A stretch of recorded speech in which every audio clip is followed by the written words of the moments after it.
ప్రార్థన చేసుకున్నాం. మహాపరిశుద్ధుడు అయిన తండ్రి, సర్వాధికారి, ఆశ్చర్యకరుడా, మహిమగలిగిన తండ్రి, కృపగలిగిన రాజా, నీ ఘనమైన నామమునకు వందనాలు, స్తోత్రమయ్యా. ఈ ఆగస్టు మాసములో ఈ 2వ పునరుద్ధాన ఆరాధన దినమున కుడి వచ్చిన నీ బిడ్డలందరిని బట్టి నీ నామాన్ని స్తుతిస్తూ ఉన్నాం, మీ నామాన్ని ఘనపరుస్తూ ఉన్నాను ప్రభువాని స్తోత్రాలయ్యా. అయా, నీ సముఖంలో నిలిచినటువంటి అయా చిన్న బిడ్డలనేమి, యవనస్తులనేమి, అయా సహోదరి సహోదరులనేమి, వృద్ధాప్యుల తల్లులు తండ్రులనేమి, సంఘ పెద్దలను, వారి కుటుంబాలు, వారి బిడ్డలనేమి, ఇంతవరకు నైనా ఈ సంఘ బిడ్డల కుటుంబాలన్నీ మీరు కాపాడుతూ వచ్చారు. ఎన్నో బాధలు, సమస్యలు, రోగములు, పరిస్థితులు ఎదురవుతున్నా వాటన్నిటిలో నుండి నీ బిడ్డలను కాపాడి నెమ్మది, క్షేమమును మీరు అనుగ్రహిస్తున్నందుకే మీ స్తోత్రాలయ్యా. మా ఆత్మీయ జీవితంలో అనుదిన బలి అర్పణ నిలిపివేస్తున్నవాడు అయ్యా ఎవడో మీరు గ్రహించిన అయినా కుటుంబాల్లో కుటుంబ ప్రార్థన, వాక్య ధ్యానము, బలిపీఠాలు మండబడుతూ నిత్యము నీ సముఖంలో వాక్యానుసారమైన స్థిరమైన మనస్సును మీరు మాకు దయచే. ఈ దినము నుండి ప్రతి కుటుంబంలో ప్రార్థన, స్తుతి, నైవేద్యము నిత్యము అనుదినము బలిపీఠాలు మండునుగాక, బలిపీఠాలు మండునుగాక, ఆత్మజయములు హృదయములో నివసించునుగాక. దేవా, ప్రతి కుటుంబములోనైనా నిజమే ఈ రోజున అనేక ఆలయాలు పడిపోతున్నాయి నాయనా.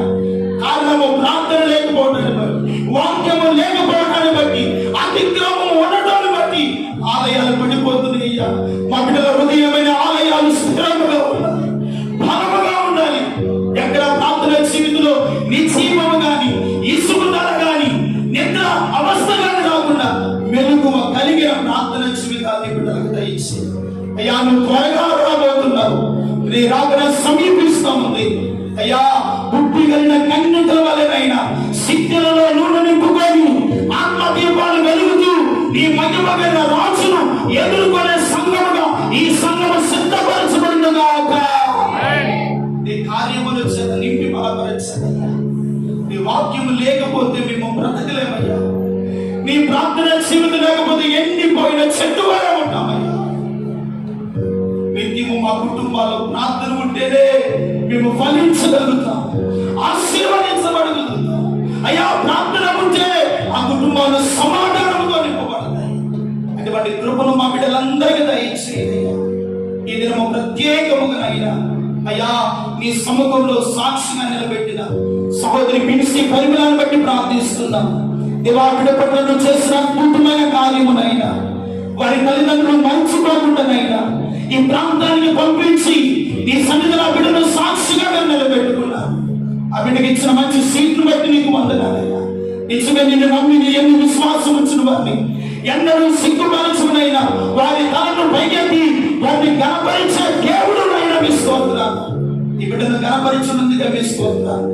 ఈ సంవత్సరంలో ఏ సబ్జెక్ట్ అయితే తీసుకుందో ఆ సబ్జెక్ట్ లో మంచిగా రాణించడానికి తగిన జ్ఞాన, వివేకము కలిగిన హృదయము ఆత్మను బిడ్డకు అనుగ్రహించండి. వారి తల్లిదండ్రులను దీవించండి, ఆశీర్వదించండి. వారి వారి ఆత్మీయంగా బలపరచబడినైనా నీ పేరు ఆశీర్వాదం అనుభవించడానికి సహాయం చేయండి. దావీదు అంటున్నాడు, యెహోవా చేసిన ఉపకారములలో ఏది మరువని అంటున్నాడు. అయ్యా, చేసిన మేలు మరవకుండా నీ సన్నిధిలోకి వచ్చాను, పలహారం తీసుకుని వచ్చాను. నీ బిడ్డలు ఎదుట సాక్షిగా బిడ్డలు పెట్టారు. క్రిందాలుగా దీవించండి, ఆశీర్వదించండి. గుడి వచ్చిన బిడ్డలందరినీ కూడా అయినా పేరు పేరు వరుసన మీరు జ్ఞాపకం చేసుకుని నీ ఆశీర్వాదాలకు, నీ మేలుతో నింపి నడిపించమని, నీ పునరుద్ధానము దీవెన బిడ్డల కుటుంబాలన్నిటికీ సమృద్ధిగా దయచేయమని యేసు పరిశుద్ధ నామములో ప్రార్థించి వేడుకొనుచున్నాము తండ్రి. ఆమేన్. పరలోకమందున్న మా తండ్రి, నామ పరిశుద్ధపరచబడును, రాజ్యం వచ్చునుగాక. నీ చిన్న పరలోకమందు నెరవేర్చినట్లు భూమి మీద నెరవేరును. అనుదిన ఆహారుడు మాకు దయచేయండి. మరలా అపరాధములు చేస్తున్న వారిని క్షమించినట్లు అపరాధములను క్షమించండి. శోధనలను తెగ దృష్టిని తప్పించి రాజ్యము, శక్తి, మహిమ నిరంతరము నీవై ఉన్నావు తండ్రి. ఆమేన్.